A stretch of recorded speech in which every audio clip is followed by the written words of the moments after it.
Hey folks, Gary here.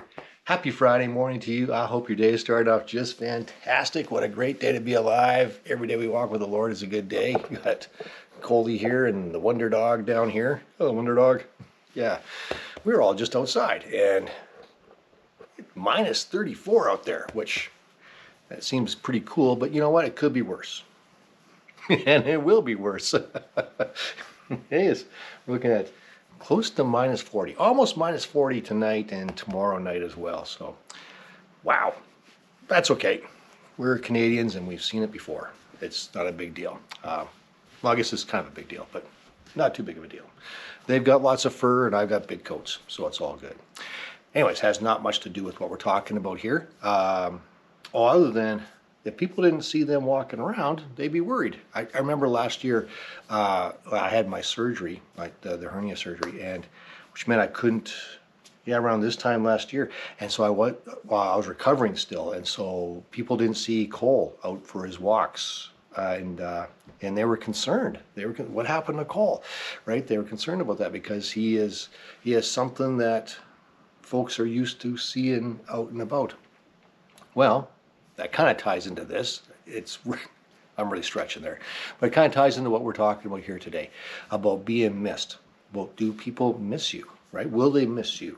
Like when you're gone, will they miss you? And the reason why I bring that up is because of Tabitha, who we read about in Acts chapter 9. Now, we've talked about her last couple of days, about how kind she was to the people around her. She was incredibly kind, incredibly generous to those around her because she loved them so much. She had so much love for the people around her that she would spend time making clothing for the poor and taking care of the poor. So much so that when she got ill and ended up passing away because of that, they did everything they could because they really, really, truly missed her. Even right at that moment they did. And so they go and they get Peter. And so we read about this in verse 39 of Acts chapter 9.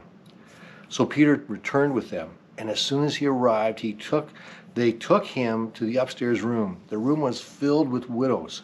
It is filled. The room is packed with people, right?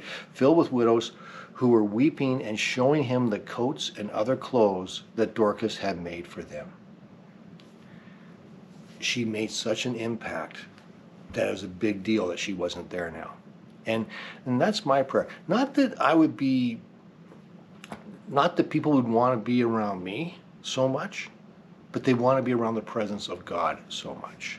And that's the prayer for my church, that for Whitewood Community Church, for our church here in Whitewood, that if for whatever reason, let's say just one day, God moved us to somewhere else, just boom, that the community would really, really miss our church.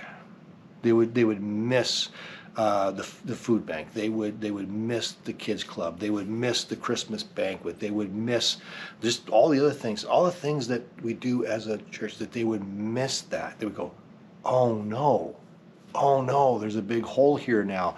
What do we do? And not so much that they would miss us, that's not the point of it, but they would miss the presence of God. They would miss the image of Jesus. They would miss what Jesus is doing through us.